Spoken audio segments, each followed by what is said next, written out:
for not only your internal economics but for your external relations. And therefore اس پہ کسی نہ کسی قسم کی پیش رفت، اس پہ کسی قسم کی اسٹیبلٹی، اس میں کسی قسم کی پریڈکٹیبلٹی لانا جو ہے وہ پاکستان کے لیے ہائی پرائیورٹی. صحیح. امتیاز گل صاحب سر، آبویسلی آج اس حوالے سے میٹنگ بھی ہوئی، بہت پارلیمنٹیرینز، حکومت، ملٹری آفیشل سب اس میں شامل تھے. میٹنگ کے بعد جو پریس کانفرنس کی وزیر داخلہ رانا ثناء اللہ صاحب نے اور مریم اورنگزیب صاحبہ نے، تو رانا صاحب نے ایک بڑی اہم بات کی. انہوں نے کہا کہ یہ جو ٹی ٹی پی کے ساتھ مذاکرات ہیں پاکستان کے، یہ ان کو اب پارلیمنٹ جو ہے، پارلیمنٹ کی اونرشپ کے تحت آگے بڑھایا جائے گا. تو سر یہ آپ اس پہ کیا کہیں گے؟ کیونکہ آبویسلی ابھی تک ہمیں بہت پارلیمنٹ کے اندر تو یہ ایشو گیا ہی نہیں. اب تو نہ صرف مذاکرات کئی مہینے سے جاری ہیں بلکہ سیز فائر بھی ہو رہا ہے. پارلیمنٹ کی اب اونرشپ تو یہی ہوگی کہ آپ ان کو آگے بڑھائیں. یہ تو نہیں ہو سکتا کہ پارلیمنٹ یہ فیصلہ اب کرے گی کہ نہیں یہ فیصلہ تھا ہی صحیح نہیں. جی عارفہ، یہ تو اب پارلیمنٹ نے فیصلہ کرنا ہے نا کہ مذاکرات کو آگے بڑھایا جائے اور کس طرح بڑھایا جائے. بڑی خوشی کی بات ہے جو رانا ثناء اللہ صاحب نے کہی کہ اس بات پہ اتفاق ہوا کہ اس کو آئین کے تحت اور پارلیمان کی نگرانی میں اس پروسیس کو آگے بڑھایا جائے. اب سوال یہ ہے کہ آگے کن شرائط پہ بڑھایا جائے گا. پھر دوسرا سوال یہ ہے کہ آپ ٹی ٹی پی کو محض ایک تنظیم کے طور پہ دیکھتے ہیں یا پھر وہ محض ایک علامت ہے پاکستان میں جاری پراکسی ٹیررزم کی. کیونکہ آپ بلوچستان نیشنلسٹ آرمی ایک نئی تنظیم ہے جو نومبر میں بنی تھی، وہ ٹی ٹی پی کی اتحادی ہے. اسی طرح وہ تنظیم جو داعش ہے اس کی بھی اتحادی ہے. تو اس لیے پہلے اول تو خوشی کی بات ہے کہ موجودہ حکومت میں اتنی جرأت ہوئی کہ انہوں نے قومی قیادت کو بتایا کہ یا فوجی قیادت کو کہ یہ تمام پروسیس پارلیمنٹ کے ذریعے ہونا چاہیے. لیکن اس سے زیادہ اہم مسئلہ پارلیمنٹ کو یہ سامنے رکھنا ہوگا کہ یہ لوگ واقعتاً کچھ ایسی اسلامی ریاست چاہتے ہیں پاکستان کی سرزمین کے اندر، یا پھر وہ پراکسی ٹیررسٹ گروپ ہیں، سہولت کار ہیں دہشت گردی کے، جو مختلف ناموں سے آپریٹ کر رہے ہیں اور جن کا بنیادی مقصد پاکستان کو مسلسل کچوکے لگانا ہے، پاکستان کو مسلسل عدم استحکام سے دوچار رکھنا ہے، جس کی وجہ سے پاکستان کی دنیا بھر میں جو تصویر بنتی ہے، جو تشخص ابھر کے سامنے آتا ہے، وہ یہ ہے کہ یہ ایک دہشت گردی سے متاثرہ ملک ہے، یہاں پہ دہشت گرد گروہ موجود ہیں، عدم استحکام ہے، لہٰذا یہ رہنے کے لیے یا سرمایہ کاری کے لیے مناسب نہیں ہے. تو یہ بہت بڑا ایک امتحان ہوگا ہمارے پارلیمانی اراکین کا. بالکل صحیح. جی ڈاکٹر عادل نجم، جو امتیاز صاحب نے بات کی کہ شاید پارلیمنٹ کو سب سے پہلا تو یہ فیصلہ کرنا ہوگا کہ اب کس سے، I mean are we talking to T T P, یا آبویسلی جیسے پہلے بھی بہت اس طرح کی اطلاعات آئی ہیں بٹ ان میں سے کبھی بھی کوئی آفیشلی کسی نے تفصیل سے بات نہیں کی کہ یہ شاید تحریک طالبان پاکستان ایک تو نہیں ہے، یہ بہت سارے گروہ ہیں اور ان میں سے بہت سے گروہ ایسے ہیں جو آپس میں کام کرتے ہیں، کوآرڈینیٹ کرتے ہیں. ایک بلوچستان نیشنل آرمی کا ذکر انہوں نے بھی کیا امتیاز صاحب نے. اس کے علاوہ بھی at times it can be a loose umbrella. تو کیا یہ بھی اس طرح کی تفصیل بھی اب نہ صرف پارلیمنٹ کے سامنے رکھنی چاہیے بلکہ ہم لوگوں سے بھی شیئر کرنی چاہیے؟ دیکھیں میرے خیال میں ایز اے جنرل رول ہم جو سیکیورٹی کے بہت سے معاملات ہیں اس میں بھی نیڈ بیٹر نیشنل کنسنسس، اور نیشنل کنسنسس کا پہلا قدم پارلیمنٹ ہے، لیکن آئی تھنک اس سے زیادہ بھی ہونا چاہیے. کیونکہ اس کی وجہ ہے، ایک تو دیکھیں، ایک تو in general consensus and transparency are a good thing. Consensus کا مطلب کیا ہے؟ کنسنسس کا مطلب یہ ہے کہ اگر آپ بات کریں گے، لوگوں کو انوالو کریں گے، تو اس میں 4-5 رائے آئے گی. کوئی کہے گا یہ، کوئی کہے گا وہ، لیکن اس کو آپ کو برداشت کرنا ہوگا، ایک دوسرے کو سمجھانا ہوگا. اور اس کا میں ابھی allow me to make the point. T T پی کے حوالے سے اس لیے کہ اس میں خدشات بھی بہت ہیں، لوگوں کی بہت سی ریزرویشنز ہیں، لوگوں کی بہت سی ڈسٹرسٹ ہے کہ کون کس کے لیے کیا کر رہا ہے. اور اس کا میرے خیال میں الٹیمیٹ حل جو ہے وہ ٹرانسپیرنسی ہے in national policy making. National policy making میں انکلوسیونیس، کہ آپ نیشنل ایکٹرز جو ہیں اس کو لائیں زیادہ. Now that is not easy, کسی ملک میں آسان نہیں ہوتا. جب آپ کے ملک کی اپنی پالیٹکس اتنی بکھری ہوئی ہے، کہ دیکھیں نا آپ نے پارلیمنٹ میں بات کی بھی تو کچھ تو پارلیمنٹ میں موجود ہی نہیں ہے. اینڈ آئی تھنک جو آپ کے دشمن ہوتے ہیں ان کو بھی آپ کی پولیٹیکل کمزوری نظر آ رہی ہوتی ہے نا. عموماً آپ کی امید یا ایک جنرل پرنسپل یہ ہوتا ہے کہ فارن پالیسی کے مسئلوں پہ ملکوں کی پالیسیاں جو ہیں وہ یونائٹڈ ہوتی ہیں. اینڈ آئی ہوپ اس میں کم از کم یونائٹڈ ہو. لیکن جب آپ کی پالیٹکس اتنی بکھری ہوئی ہے جتنی آج ہماری بکھری ہوئی ہے, تو ایسا نہیں ہے کہ باقی دنیا کو نہیں پتا. ایسا نہیں ہے کہ ٹی ٹی پی جو بھی ہے اس کو یہ پتا نہیں ہے کہ آپ کی فالٹ لائنز, آپ کی ولنریبلٹیز, آپ کی دراڑیں وہ کہاں ہیں. اور ایسا بھی نہیں ہے کہ وہ اس کو استعمال نہیں کریں گے. لیکن اس کا مقصد تو جو ہے وہ پاکستان کو زد دینا ہے, اس حکومت کو یا اس حکومت کو زد دینا نہیں ہے. اب اگر اس حکومت اور اس حکومت میں گفتگو بھی نہیں ہو رہی تو that is a concern. And I hope کہ آر پولیٹیکل کلاسز, باقی ٹھیک ہے جو آپ نے کرنا ہے آپ وہ کرتے رہیں, اپنے گفتگو میں بھی کرتے رہیں, اپنے جلسوں میں بھی کرتے رہیں, لیکن this is the type of issue on which some sense of if not national unity, national commonality of direction is important. Now اس وقت بننا بڑا مشکل لگتا ہے لیکن اٹ از امپورٹنٹ. ادروائز ایسا نہیں ہے کہ آپ کی باقی دنیا اس کو نوٹ نہیں کرے گی. جہاں تک ہے کہ آپ بات کس کے ساتھ کر رہے ہیں, that clarity and that is also important. کہ ٹیکنیکلی تو اس وقت افغانستان میں بھی بات کرنے کے لیے آدھی دنیا کے لیے کچھ نہیں ہے. یقیناً طالبان کا ایک کنٹرول ہے, لیکن ایک بڑی انٹرسٹنگ چیز ہے کہ جس چیز پہ آپ اپنے پروگراموں میں کچھ مہینے بات کر رہی تھی وہ دنیا بھول ہی گئی ہے کہ کس گورنمنٹ کو کس نے تسلیم کرنا ہے, اس کی کیا ویلیڈیٹی ہے. اینڈ پارٹلی دنیا جو ہے, ہم تو ہیں ہی ہیں, لیکن باقی دنیا بھی اپنے مسئلوں میں ایسی پھنسی ہے پچھلے مہینوں میں کہ that question has gone off the table. Now صحیح. As this proceeds all of these questions will have to come back and be important. ابھی تک بہت سی تنقید اگر ہوئی ہے ان ٹاکس پہ تو وہ اس حوالے سے ہوئی ہے کہ جو تحریک طالبان پاکستان ہے ان کے تو ڈیمانڈز ایسے ہیں جو بالکل ناممکن لگتے ہیں وہ کسی ریاست کے لیے ماننے. تو پھر سب سے پہلے تو یہ کنونس کرنا ہوگا, یا پارلیمان کو اگر کر لیا تو پھر باقی جو بحث کا ذکر کر رہے ہیں ڈاکٹر عادل نجم, کہ ایسی کون سی چیزیں ہیں جو ہم پاکستانی ریاست ڈیلیور کر سکتی ہے تحریک طالبان پاکستان کو, جس سے جس کے اوپر بات آگے بڑھے گی. کیونکہ اس وقت جو ان کی ڈیمانڈز ہیں وہ تو کوئی ایسی نہیں ہے کہ ہم سمجھیں کہ ان میں سے کوئی بھی ایکسیپٹیبل ہوگی یا اس کے اوپر کوئی کنسنسس بن سکتا ہے, جیسے ڈاکٹر صاحب نے کہا. جی بالکل آپ نے صحیح کہا. ڈاکٹر عادل نجم نے بالکل ایک ایسی طرف اشارہ کیا جو میں پہلے بھی کہنا چاہ رہا تھا کہ دیکھیے پہلے نیشنل سیکیورٹی کمیٹی کے 2 اجلاس ہوئے تھے جب عمران خان وزیر اعظم تھے. اس وقت جو موجودہ جماعتیں تھیں بطور اپوزیشن اس میں شامل نہیں ہوئی. ابھی پی ٹی آئی اور پی ٹی آئی آپ کو معلوم ہے اس وقت سب سے زیادہ پارلیمانی نشستیں قومی اسمبلی میں پی ٹی آئی کے پاس ہیں. تو یہ ایک منقسم, ایک تقسیم شدہ گھر ہے جس کی جہاں سے آپ کے جو بھی یہ کہہ لے نیشنل سیکیورٹی کمیٹی کے اجلاس سے کوئی بات باہر آ جائے یا موجودہ پارلیمان سے, اس کی کوئی میں نہیں سمجھتا کہ بہت زیادہ اہمیت ہے, کیونکہ یہ انکلوسیو نہیں ہے. اس میں تمام جماعتیں نمائندہ پاکستان کی وہ موجود نہیں ہیں. دوسری بات آپ نے ٹی ٹی پی کے مطالبات کی وہ بالکل صحیح ہے کہ ان کے مطالبات تو جناب یہ ہیں کہ آپ جو سابقہ فاٹا جو کہ اب تاریخ بن چکا ہے اس کو بحال کریں, اور وہاں پہ وہ اپنی ایک اسلامی ریاست بنانا چاہتے ہیں. پھر وہ چاہتے ہیں وہاں سے ان کی پاکستان کی افواج نکل جائیں وہاں سے, اور وہ یہ بھی چاہتے ہیں کہ ان کے وہ دہشت گرد جو کہ جن کو بلیک کہا جاتا ہے, یعنی وہ لوگ جو کہ واقعتاً ناقابل تردید ثبوتوں کے ساتھ پکڑے گئے تھے مختلف کیسوں میں اور جیلوں میں, ان کی رہائی چاہتے ہیں.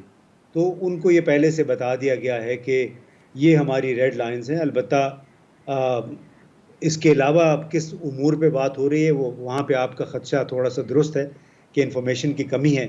ہمیں نہیں معلوم کہ ان 3 جو بڑے مطالبات تھے جو کہ شروع سے کہہ دیا گیا تھا ان کو کہ یہ ہماری ریڈ لائن ہے, کسی اور کوئی بھی ریاست میرا خیال ہے یہ مطالبات برداشت نہیں کر سکتی. تمام ریاستیں, ممالک جو ہیں وہ قبائلی معاشرے سے مہذب معاشرے کی طرف منتقل ہوئے. اب یہ نہیں ہو سکتا کہ باقی پاکستان آگے چلتا رہے اور یہ علاقہ جو ہے ایک پراکسی ٹیررسٹ گروپ کی زیر نگرانی بالکل اپنے 18ویں 17ویں صدی کے طور پہ وہاں پہ پھلتا پھولتا رہے. تو اس حوالے سے میرا خیال ہے کہ جو لوگ بھی اس مذاکراتی عمل میں شامل ہیں انہیں اس بات کی وضاحت کرنی چاہیے کہ ان 3 جو بڑے مطالبے ہیں TTP کے, اس کے علاوہ آخر بات کرنے کی رہ کیا گئی ہے. بالکل صحیح سر. جی ڈاکٹر صاحب ویری کوئکلی آن دس سر یہ بتائیے گا کہ ایسا کنسنسس بنانا یہ کوئی مہینوں کا تو کام نہیں ہوگا. After all to fight this war ہم نے کتنے سال لگائے کنسنسس بنانے میں. دیکھیں کنسنسس بنانا تو مہینوں کا کیا سالوں کا بھی شاید نہ ہو, لیکن کنسنسس بنانے کی کوشش تو کرنی چاہیے نا. کنسنسس نہیں تو کسی ایک possible set of some small set of possible agreements کی کوشش تو کرنی چاہیے. ایک میری گزارش ہے جو میرے خیال میں ہمیں آئی بلیو ان دس, آئی نو کہ بہت سے لوگ اس میں مشکل سمجھتے ہیں. کسی سے بات کرنے کا مطلب یہ نہیں ہے کہ ہم نے اس کی جو ہیں اس کے نعروں کو تسلیم کر لیا یا اس کے مطالبات کو تسلیم کر لیا. یہ کنڈیشن بنا لینا کہ جب تک تم میری بات مان نہیں لوگے میں تم سے بات نہیں کروں گا از ایکچولی کاؤنٹر لاجیکل. تو پھر بات کرنے کا پھر فائدہ کیا ہوا یار, رائٹ. اور یہ ہم اپنی آئی وش ہم اپنی ڈومیسٹک سیاست میں بھی یہ سیکھ سکتے ہیں کہ اگر میرا اور آپ کا اختلاف ہے اس کا یہ مطلب نہیں ہے کہ ہم بات ہی نہیں کر سکتے. اپنے اختلاف کو برقرار رکھتے ہوئے, اپنی پوزیشن کو برقرار رکھتے ہوئے, there can be a subset of things to talk about, including pushing back وہ چیزیں جو آپ اپنی ریڈ لائن سمجھتے ہیں.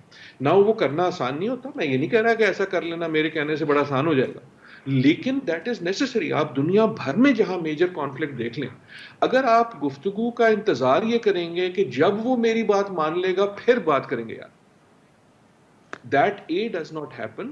اور دوسرا اس کے بیچ میں جو آپ کو کاسٹ دینی پڑتی ہے جب آپ اس طرح کی ضد پہ آ جاتے ہیں, that is too great. As again I would say کہ یہ لیسن ہمیں انٹرنیشنل ڈومیسٹک میں بھی سیکھ لینا چاہیے.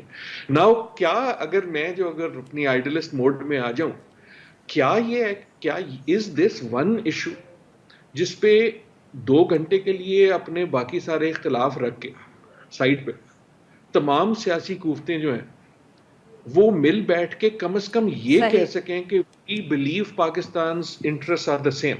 اگر آپ پارلیمنٹ میں نہیں موجود تو آپ آل پارٹی کانفرنس کرا کے کر لیں, ایسا ہوا ہے. Now again I do not see بالکل صحیح سر. حالت میں اس کی لائکلیہڈ ہے, بٹ آئی ہوپ کہ اس پہ سوچا تو جا سکے.